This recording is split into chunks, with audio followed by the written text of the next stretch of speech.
All right, let's dive into a huge question, one that's so deep and so close to us that we almost never stop to think about it. What is language, really? On the surface, it seems pretty simple, right?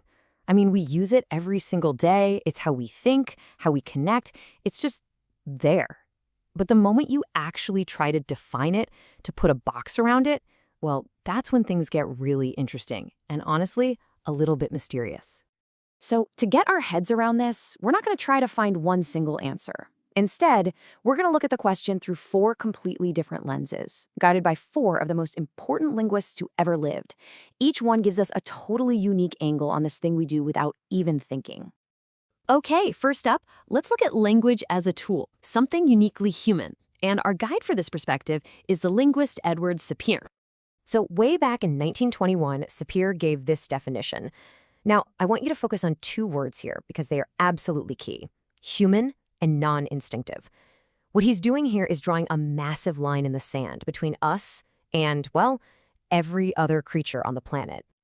So for Sapir, language isn't just some reflex, like a dog barking or a cat meowing. Nope, it's an invention. It's a tool that we have consciously decided to use. This makes language almost like an art form, something that comes from our creativity and our free will. It's all about making a choice. Think of it this way. You're watching a truly epic sunset.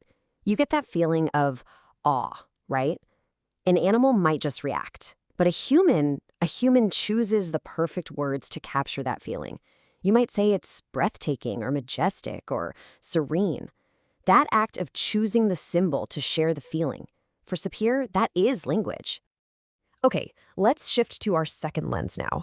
This view doesn't just see language as a tool, but as this incredibly complex and structured system.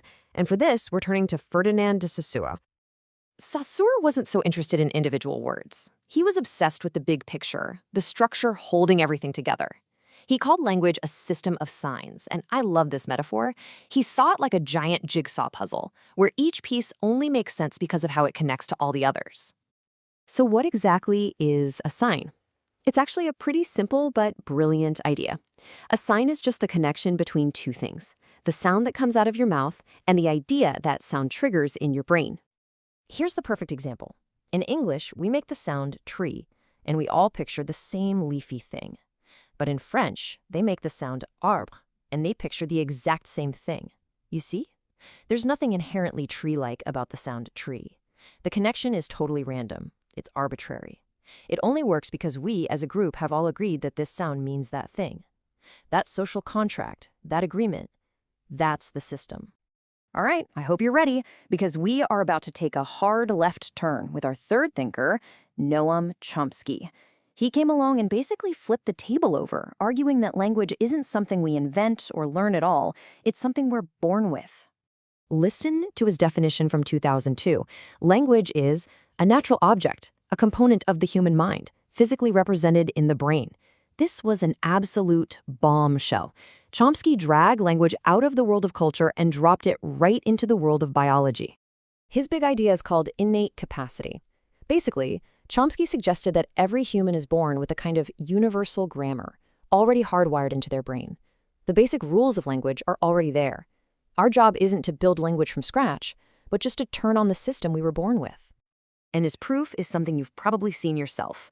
How on earth does a 2-year-old start making grammatically complex sentences? Nobody sits them down with a textbook. They just do it. Chomsky would say that's because the blueprint, the operating system for language, is already installed from day one. And now for our fourth and final lens, we're going to swing the pendulum all the way to the other side. This is a much more practical, down-to-earth view from Leonard Bloomfield, and it's a direct challenge to Chomsky's ideas. Back in 1933, Bloomfield put it very simply.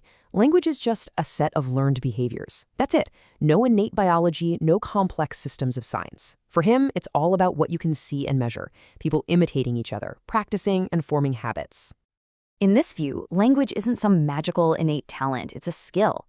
And you learn it the same way you learn any other skill, like riding a bike. You try, you fall, you get back up, and through sheer repetition, you get better. It's all about practice. I mean, we've all done this, right? You hear a new word, you're not sure how to use it, so you try it out in a sentence.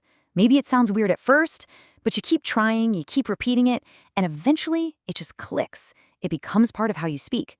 For Bloomfield, that entire process, in a nutshell, is language.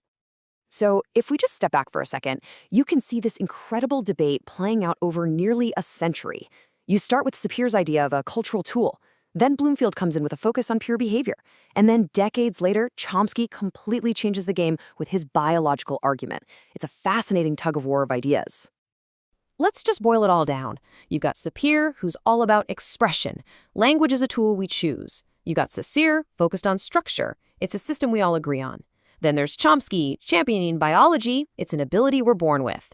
And finally, Bloomfield, who's all about practice. It's a skill we learn. 4 brilliant thinkers, 4 profoundly different answers to the same question. So after going on this whole journey, after looking at language as a tool, a system, an instinct, and a skill, the big question kind of lands back in your lap. I mean, really think about it for yourself. When you talk or write or even just think, which of these ideas feels the most real to you? Is language a set of tools you carefully select? Is it a giant system you just happen to be a part of? Is it a deep biological instinct? Or is it a skill you've spent your entire life practicing? Or maybe the real magic of language is that it isn't just one of these things. Maybe the real answer is that it's all of them, all at once. A tool we choose inside a system we share, powered by an ability we were born with and perfected through a lifetime of practice. Now that's something to think about.